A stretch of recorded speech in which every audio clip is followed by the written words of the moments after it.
I'm a maritimer at heart. I grew up in Nova Scotia. I met my husband and ended up in Vancouver for 22 years. Raised my family out there. I'm now a retired CPA, and the time had come to return home. So we packed up the family, sold our house in Vancouver, and came back to Halifax. So retirement, I think, is emotional or mental. I own my time, and I get to do things that I enjoy, and that matters. Something I learned far too late was make a career out of something that you have a passion about, and then it will never be work. Lower Prospect and Terrence Bay have always been a special little place because of the scenery. It's just magnificent down here, and it's just a hidden little gem that really even people from the city don't know about. When we moved back and people would come to visit, they'd all want to go to Peggy's Cove, and I'd take them out here. I say, this is what a real Nova Scotia fishing village actually looks like. A working village, real people, like there aren't tour buses pulling in every 10 minutes, and the scenery is just world class. So when a property became available here, my husband and I jumped on it. Something that was important was blending in with the landscape. So it was important to have a design that tried to blend in, be a little more subtle with the landscape, a traditional style. And with all of the lighthouses in view, I thought it would be really cool to use a Nova Scotia four-square lighthouse design. My goal really was to take advantage of the landscape. I'm happy with how it turned out. It's simple, blends in, but when you really come inside and come up to this level and you see the scenery around this area, it's like living in a postcard, and it changes every day.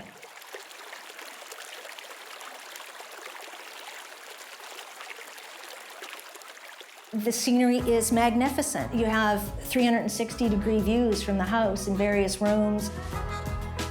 Depending on the weather, depending on the day, the time of day, it's always changing. It's as magnificent in a storm in the winter as it is on a beautiful, calm, sunny day in the summer. This is one of the most beautiful places you can find, and I think we neglect to think, hey, that's in our backyard, literally, and we don't often appreciate what a wonderful place we live. When I designed the house, we intentionally went with a minimalist design, neutral colors, chose the grays and the greens in here so it would literally blend in with the granite rock and the trees.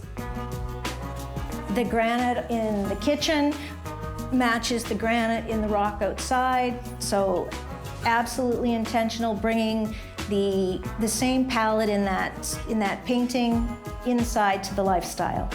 Simple, minimalist, peaceful, relaxing, just a fantastic place to come in and just instantly decompress. All the rooms have some meaning, and it was fun designing every one. Obviously, the main living area is why we're here, but the special place in the house is up in the nest. Call it the crow's nest or a widow's walk, or it would be the lighthouse area of a Nova Scotia four-square lighthouse. But the nest is my special little place because you get 360-degree views of everything. On one side, you've got a peaceful bay. On another side, you've got a working fishing village. You can see the lobster boats hauling out in the morning. It's very, very cool. The sunrise comes up on one side, and the sunset happens on another. The house has been built to stronger standards than normal because you can get really nasty wind and weather, and there's a history of hurricanes coming in here, and it can be rough. But when you're tucked in a safe little spot, go up there, there's not a thing you can hear around this village. And you can open up the windows, hear dead silence, except the waves regularly crashing against the rocks.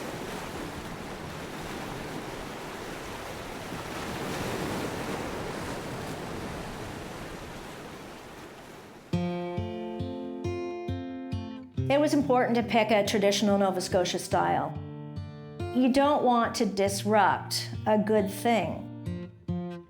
One of the best things about these little villages and little places is keeping them charming.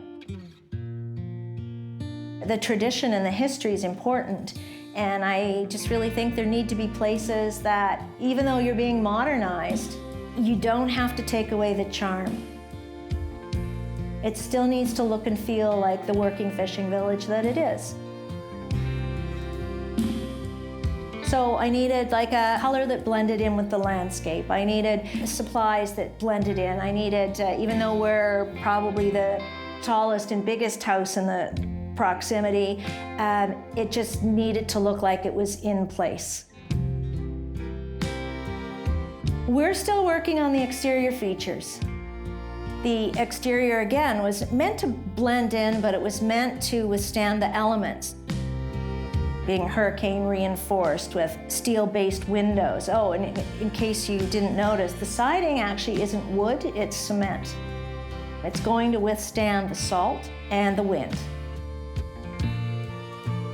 I have lots of great ideas for the exterior, and they're slowly going to be implemented. I have to get the gardens maturing around the boardwalk around the house.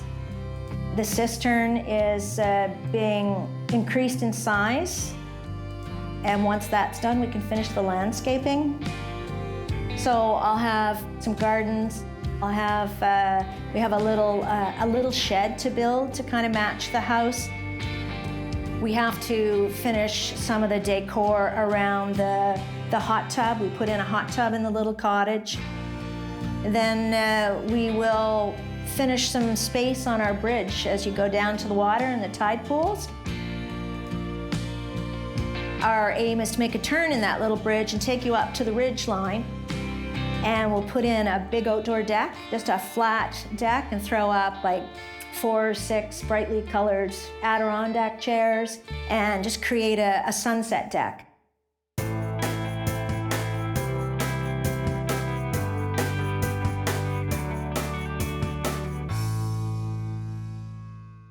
I worked in a world where, burnout was normal. You'd field work phone calls at 10 o'clock at night. That was just the norm. It's a completely different lifestyle moving from Vancouver back to smaller Nova Scotia, and I wouldn't have traded it for anything. It's been better for our family. People aren't on the go as much. You're not spending an hour in traffic going to work and from work or trying to get anywhere.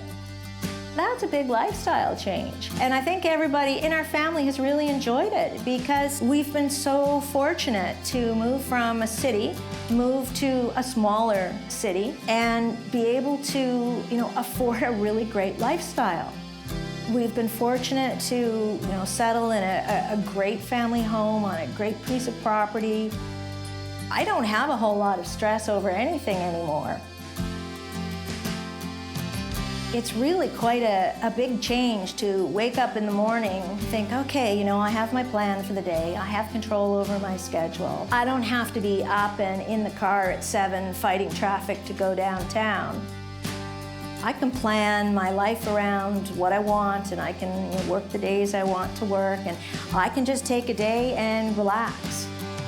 It just gives you choice. It gives you flexibility. It gives you an emotional attachment to a little piece of land, like just a little sense of sanctuary. Oh, the family loves living by the water because it just creates a lifestyle. They love coming here. They're starting to use the house too. Like my daughter just turned 16, my youngest, and she had a weekend here with her friends. They cooked their own meals, they shopped, watched scary movies all night, and just had a wonderful time. So it gives them their own independence too.